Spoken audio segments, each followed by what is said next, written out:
I think there are two crucial things that come out of Keir Starmer's speech today. The first is people can see a candidate for Prime Minister who is in touch deeply, fundamentally, emotionally with the sorts of challenges that are facing people in our country at the moment, and not just people at the sharp end who we all know have been turning to food banks in record numbers. I'm talking also about people who would previously have said, yeah, I'm on a decent income and yeah, life's pretty good for me, who are now looking at their mortgage bills and are worrying about how they're going to pay them, who are telling their kids that they can't afford to go on holiday this summer. Those are the sorts of pressures that families are under, and Keir fundamentally gets it. That's the first thing I think people will see. The second thing is that because he gets it, because he understands it, he's got a plan to address those problems.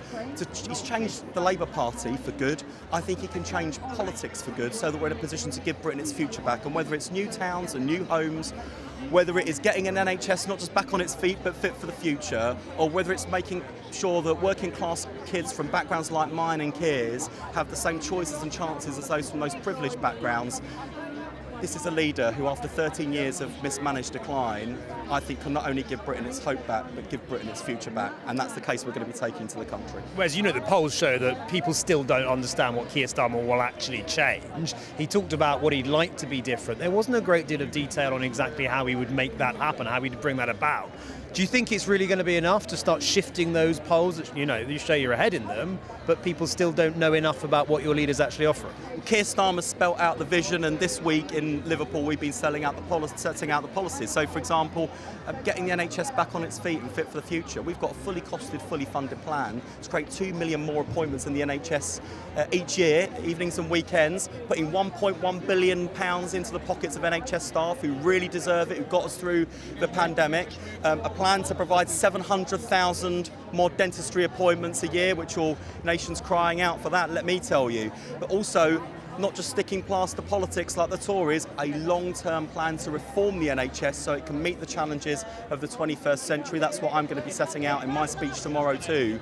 You know, it's been so important for this conference that people who've turned their backs on the Tories turn to Labour and see an alternative they can really believe in.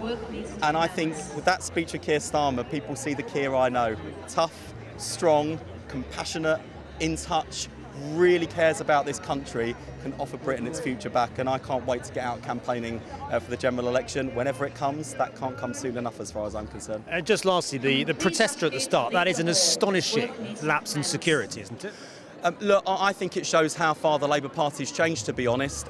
You know, the Labour Party is no longer a party of protest.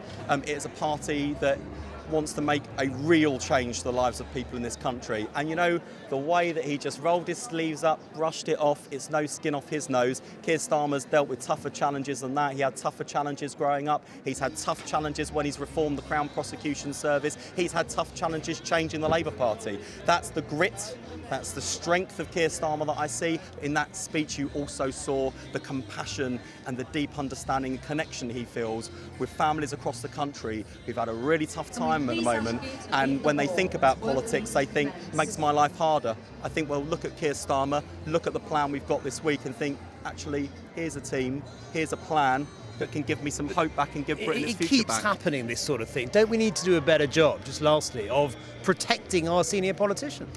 Look, we're brush it off, to be honest. We're used to, in a democracy, people want to have a pop and have a say. Like, the most important thing we can do is start to build real hope back in this country that change is possible. I think 13 years of mismanaged decline in our country has beaten the hope out of a lot of people. And I think that's what Keir Starmer's done this afternoon, is give people some hope back. That finally we've got a leader, we've got a team, we've got a plan with real policies that make a difference, from new towns and new homes to more doctors, more nurses, more appointments to get the NHS not just back on its feet but fit for the future. A plan for schools that means that kids from working class backgrounds like mine and Keir's can have the same choices and chances in life. That's what people are looking out for. And as for their silly protest, Keir brushed it off, rolled his sleeves up, and laughed it off, moved on. He's going to have tougher challenges like that ahead, and that's one of many, many reasons why he's got the character to be a truly great Prime Minister for this country. We've got to go out and earn the trust, earn the support, earn the votes, and I think with that vision, we can go out confidently and say Labour, a changed party with a great leader, can give Britain its future back. Bridget, it was, I think, an education announcement in there, technical colleges. Tell us more. Yeah, it means that we'll secure that next generation of skills in order to build the homes we need to secure those well-paid jobs as we make the transition to net zero. We want to work with employers, with local communities to deliver those skills, the opportunities to give young people that start. The country that Keir Starmer painted a picture of today sounds wonderful. It is the change that in many ways people are crying out for. There wasn't a great deal of detail on how a Labour government would deliver it. Was it a bit utopian? I think people desperately want hope and optimism that government can and will make a change and make a difference in their lives. At the moment it just feels that everything's broken and voters want that hope and optimism, and what Keir set out was a plan about how to make that happen. You know, 1.5 million new homes, jobs across our country, investing in the technologies of the future, giving people skills that they need in order to get on in life. As he said, it won't be easy, it'll be tough, but we know we can do it. You spoke a lot about class, he spoke a lot about his own upbringing, he's done that a bit before, but not to the extent that I heard today. Have you heard him speak in that personal way as much before?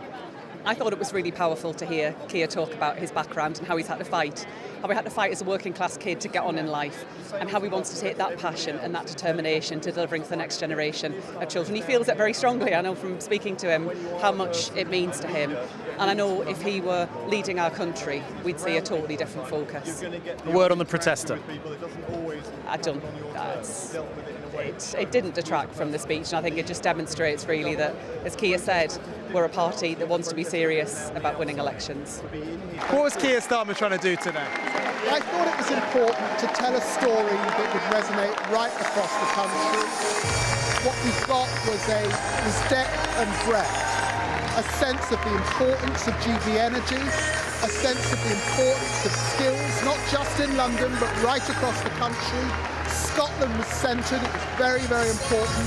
And also reform in the NHS, reform to get police back on the streets. Those are the issues that people are raising with me when we knock on their doors wherever they are in the country. Those are the lessons that we learned in Rotherham. I thought it was a deep and very effective speech indeed.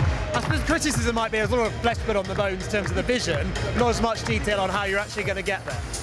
Look, we've got a year. The country will be checking in, I think, to this speech, notwithstanding the big issues, of course, internationally. They will be looking in. They've got a story. They know where Keir's coming from. They know where his heart is. They've got a sense of our plan. Of course, over the next year, it's important for us to prosecute the detail of those 4 or 5 things that we're saying essential. Thoughts?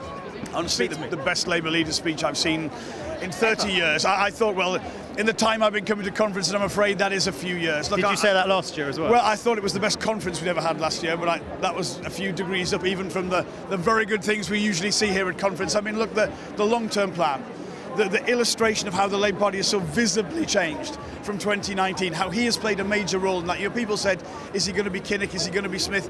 He's doing all the jobs of the Liberal leaders in that time, in a short space of time. But most of all, the real practical things, the focus on growth, the partnership with the private sector, with business, getting a chair here on conference floor, the unions happy, the focus on employment rights, industrial strategy, how that relates to the challenge from other countries, particularly the US. I mean, this was terrific and delivered in a personal style. I mean, look, I want a Labour Prime Minister, but to see the prospect of a working class Labour Prime Minister who's already risen to the top of one profession, doing it again here in politics, that meant a great deal, and I really enjoyed it. I don't think I've ever seen Keir Starmer speak so much in class-based language. Yeah, talking about himself and his background, and people say, they want to know more about him. Of course they do. They're tuning in. They want an election. I mean, that is pretty evident. And if they look at this guy and what he has already achieved, and who he is, and where he's from, and how he has done that, how he's achieved, the line about when the Tories talk about less kids going to university, they're not talking about their own kids, they're talking about us, let's be honest. They're talking about the people listening and watching this. To understand that, to put it in those personal terms, but in a way which was clear about how we can change and deliver that, yeah, terrific.